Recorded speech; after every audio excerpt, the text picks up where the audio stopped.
Hey, thanks for joining me. We're going to look at Wolverine number 53. This is part 3 of the Crunch Conundrum.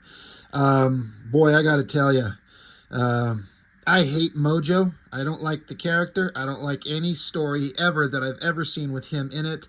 And he's never been entertaining or interesting to me.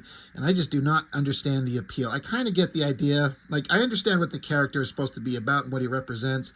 And I could see it as being like a one-off.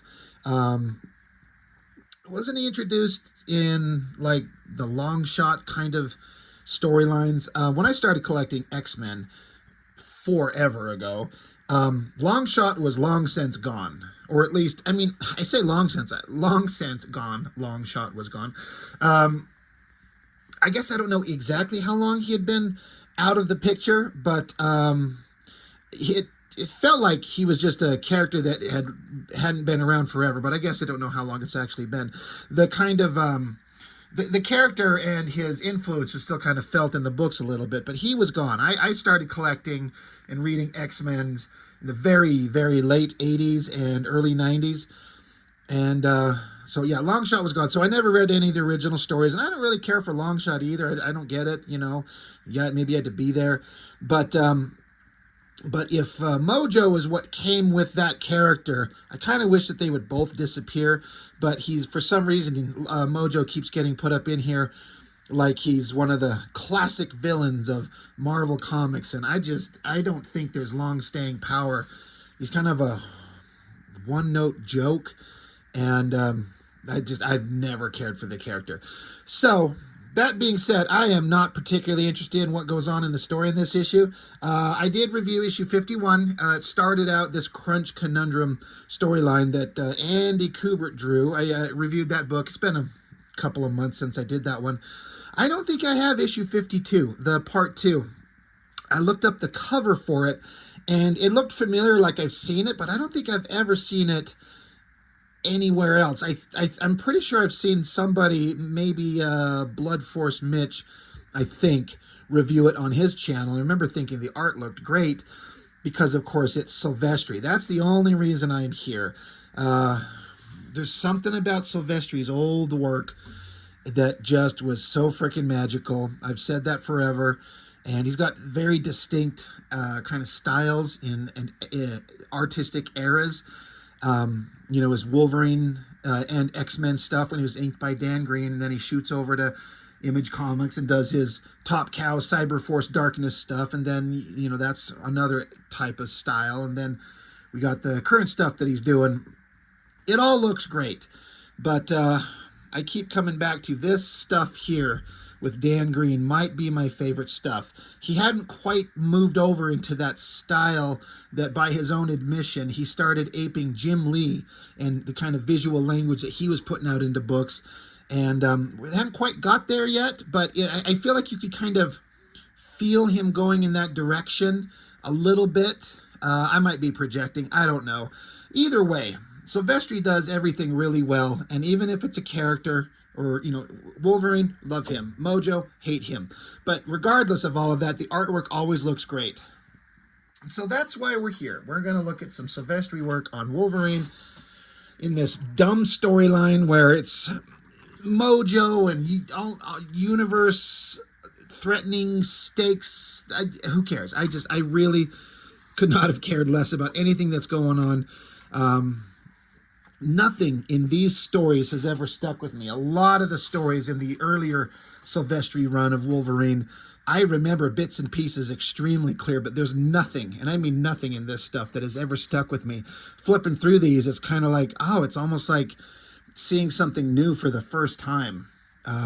So in that sense, it's kind of like, this is my favorite era of Sylvestri art, and I haven't burned it into my memory, so it's almost like seeing it new.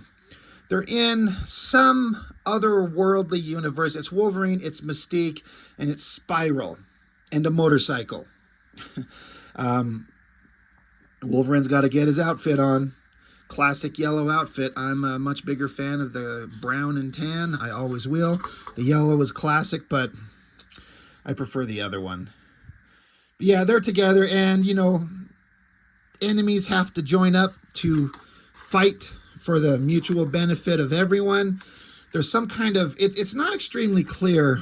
One thing I was noticing is, I don't know if Sylvestri's on a time crunch for the conundrum, but or maybe it's just the script doesn't call for much. But wherever they're at in this alternate in-between universe thing that they're at, I don't know exactly what it is. There's not much backgrounds going on. And we know Sylvestri absolutely can and will do it. But it's either the script didn't call for it or he was kind of in a hurry. This is April of 92. And I looked up the first issue of Cyberforce is published October of 92.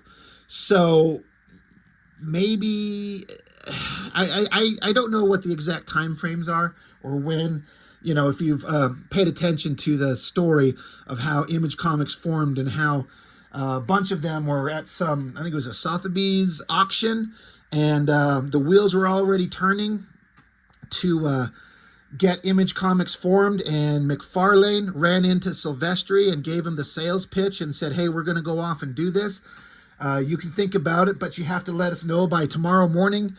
I'm not sure exactly when that happens, but I get the feeling that perhaps those wheels were in motion. And so therefore, again, if this is April of 92 and Cyberforce is coming out in October, this is right at the end of Sylvestri's run. There's like 3 more issues after this, I think, that he does. So maybe he's in a hurry. Maybe he's kind of done and looking to get out of it. I don't feel like the art suffers outside of the weird lack of backgrounds in places, but it doesn't really bother me.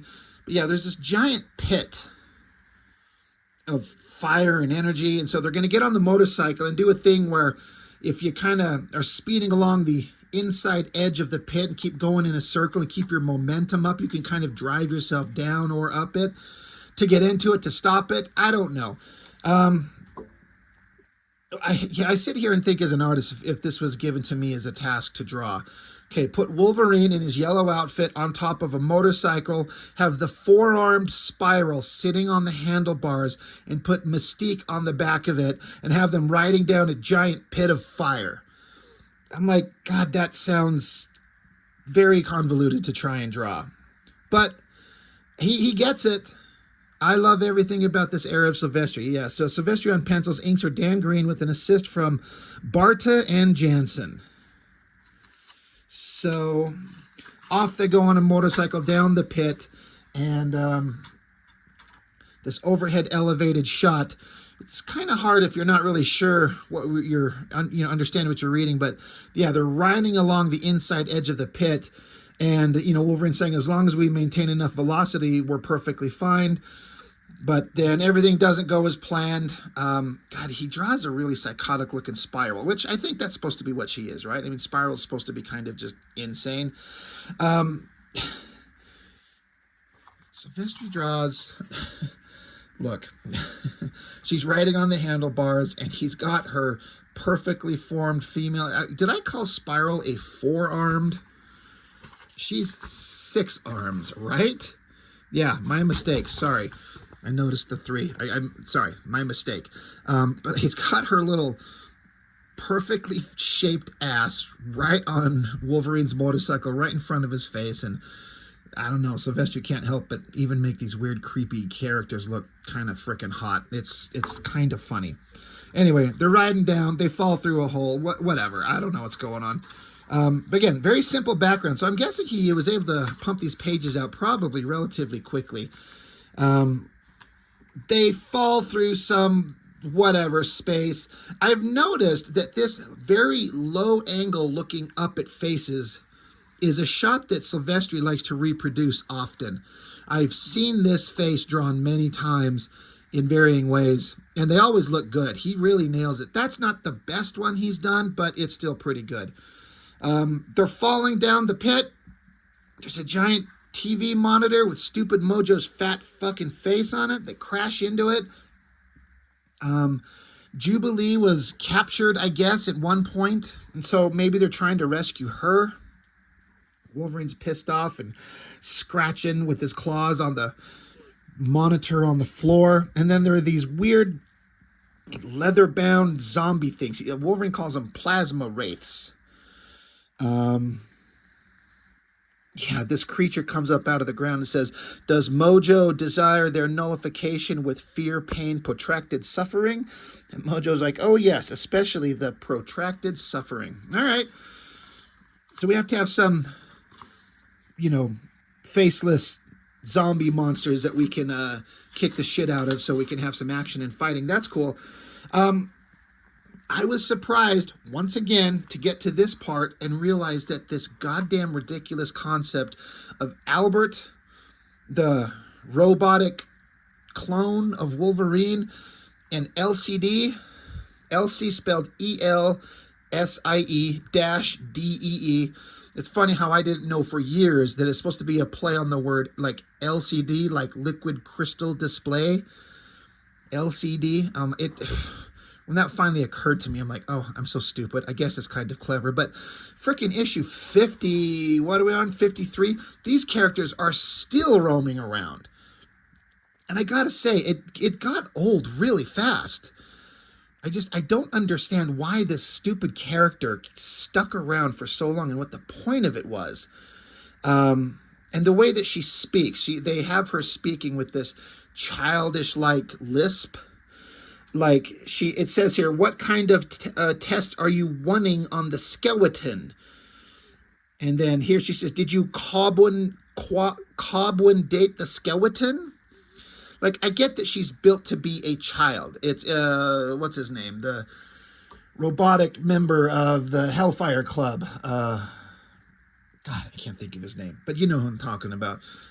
He built her so she would look cute and sweet and innocent and get close to Wolverine. And she had a bomb built into her. So when he gets close, she could detonate herself and, in theory, kill Wolverine.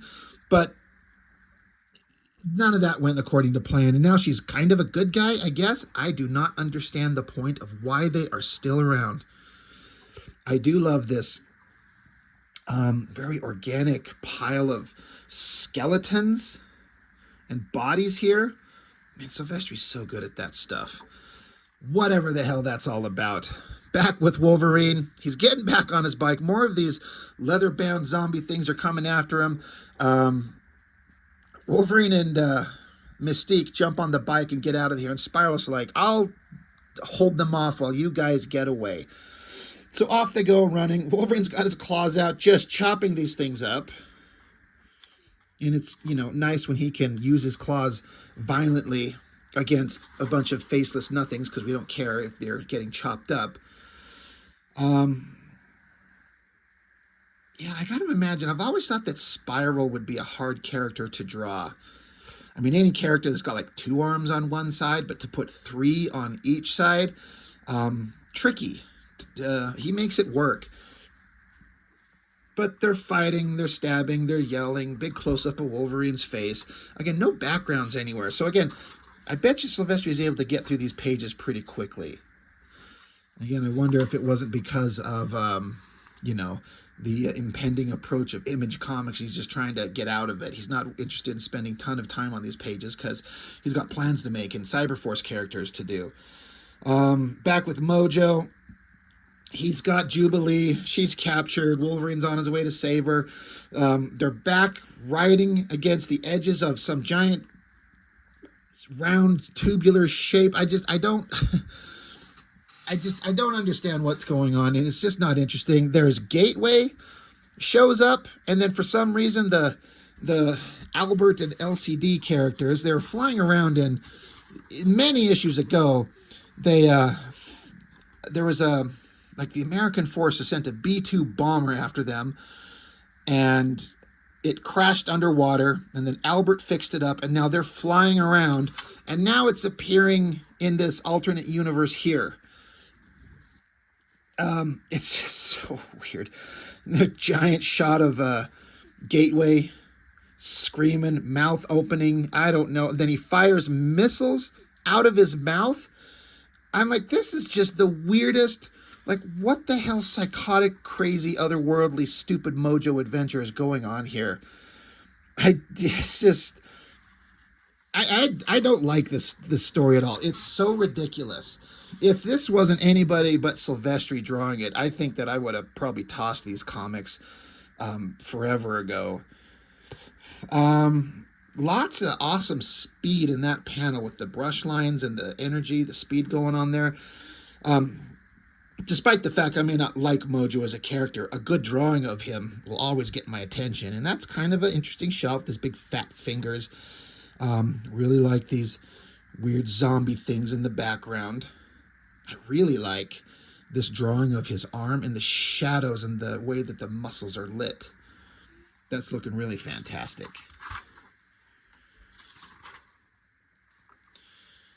But they're just still riding around on motorcycles. Man, I'm going to stop every time, even this little tiny panel, like to put my finger in there to give you context for how big the panel is. Like, the mystique, the expression on her face, the outfit, the hair, the everything about her female figure that he draws so well. Just, it's all so fantastic. Here we got Wolverine jumping up, popping the claws. More of these zombie things coming to fight him. So he starts chopping them up. We find out that with Mojo and Jubilee, there's one of these, it looks like one of these zombie things that is with them all the time. Like, Jubilee has a chain around her neck, and connected to that chain as well is this other character with a big full mask on its face. Well, for some reason, some way, because Mojo's saying, you need to submit and be my slave. It's already happened in the future. And the mask pops off this creature and revealed that it is Jubilee, old and dead and been captured forever. So somehow she surrendered and became Mojo's slave in the future. This is like supposed to be your destiny or something. I don't care. Love this panel. Love the interesting walking pose of Mystique there. I like the shot of a spiral in the background with her body kind of twisted to look behind them, because I guess the jet lands, and so out comes Albert and LCD, and they also have, I forgot to mention, the Hunter in the Darkness. Remember that one great issue of Wolverine back in the, it might have been late 30s or early 40s?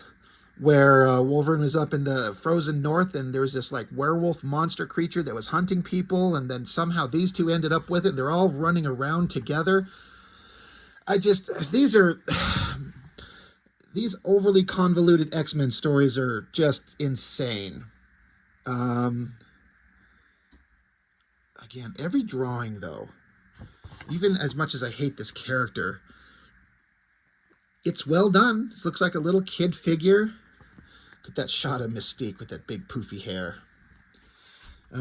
Just silly. Just absolutely silly. I guess in theory, Wolverine is getting closer and closer to Mojo and Jubilee, slicing up, and they're all female figures. So this is a good thing for Sylvestri to draw, like female figures in tight leather-clad outfits. And he gets to chop them up. And then that stupid missile that shot out of Gateway's mouth comes popping up from somewhere. I do not understand what the fuck is going on. This story is so dumb. And then they find there's a skeleton that looks like it's maybe Wolverine's. Like, what happened in the future? Can we change the future? Boy, I'm telling you. Anyway. Well, so the weird cyber missile's flying along, so Wolverine stabs onto it and jumps on it like he's going to change the direction of the missile and use it as a weapon to take out Mojo. Yeah, he's like, I'm going to redirect it. Guess who's the target, Mojo? It's you. Mojo's like, you're bluffing. What about Jubilee? What about yourself? And of course, Wolverine's going to have a big, awesome speech. He says, if we don't stop you, everything we ever did will never have been. I reckon some of those good times were worth this. Besides, you sure ain't offering any alternatives if you catch my drift.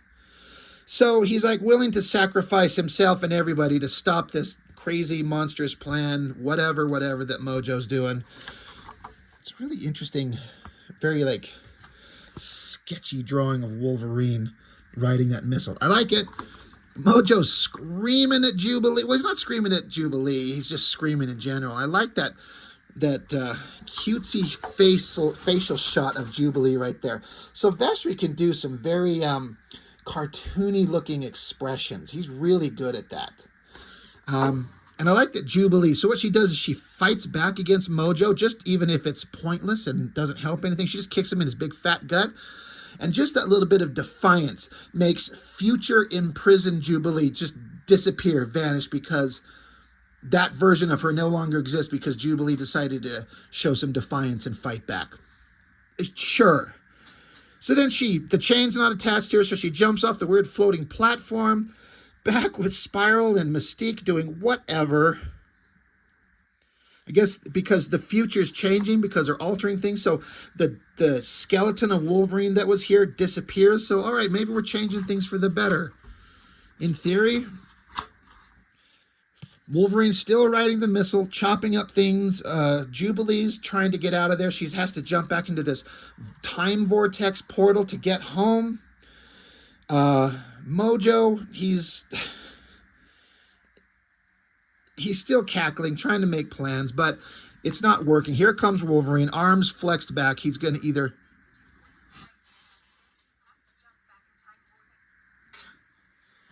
Sorry, my stupid iPad behind me heard me say something that must have sounded like, Siri, look up something. Started talking randomly. Anyway, here comes Wolverine on the missile, arms angled back. I have to say, that inking right there, that is not Dan Green. Is that a Klaus Janson inking? Some of you out there. Chuck, are you watching? Look at those ink lines on there. That is not Dan Green work. I hope it's clear. If I get it too close, it gets blurry. But I feel like that's Klaus Janson lines right there on that. It looks interesting. I really like it. But yeah, he is going to ride the frickin' missile into Mojo, but then Jubilee comes back the other direction on the motorcycle, pulls Wolverine off the missile into the portal, so the missile will hit Mojo, and Wolverine doesn't have to, in theory, sacrifice himself. So back into the time portal, and then we just jump back to suddenly, in an instant, boom, Wolverine has kind of been zoned out for a minute, and he's sitting around a table playing poker with the Thing, Nick Fury, Beast, and Gambit. And they're at the Fantastic Four headquarters, and Mr. Fantastic, he's like, hey, dude, we got a phone call from you, or for you. It's from Jubilee. The professor transferred it here. And Wolverine's like, of course. And then, Wolverine says, I just was thinking about you, but I had some sort of weird memory lapse or something. So it's like it happened, but it didn't happen. The time portal, I don't know. Was it all just Fantasyland, a dream? I don't know what the hell happened, but them shooting a missile at Mojo and going through the time portal just wiped everything back to neutral, and we start over. And the weird thing, for some reason, why Wolverine ended up just back playing cards with all the guys like nothing happened, but Jubilee ended up in Tokyo, and she got picked up for being like illegal crossing the border. She got arrested for driving without a license, speeding, resisting arrest, and customs zapped me because your stupid motorcycle doesn't have an import duty stamp. And Wolverine's like, it's a freaking Harley Davidson. I don't need that here in the States. She's like, well, yeah, you do if you're in Tokyo. So for some reason, she's in Japan, and Wolverine's back in the States in New York playing poker with the Thing and Reed Richards and all that. I'm like, what the fuck is going on in this story? Yeah, maybe some of you have read this and you just love it and it's awesome. And I, missing the second part, obviously there's big chunks of the story that I'm not getting. I don't think that if I'd read it, even if it made more sense, I don't think I'd like it anymore. Just not a fan. But anytime we get a Sylvestri book from this era, it's always worth looking at. He's fantastic. I'll never get sick of his work. So that's all that I've got for this one. Wolverine number 53, the third part of the Crunch Conundrum. Okay, weird story, but that's all I got for this one. Thanks for watching. I really appreciate it. I'll see you next time.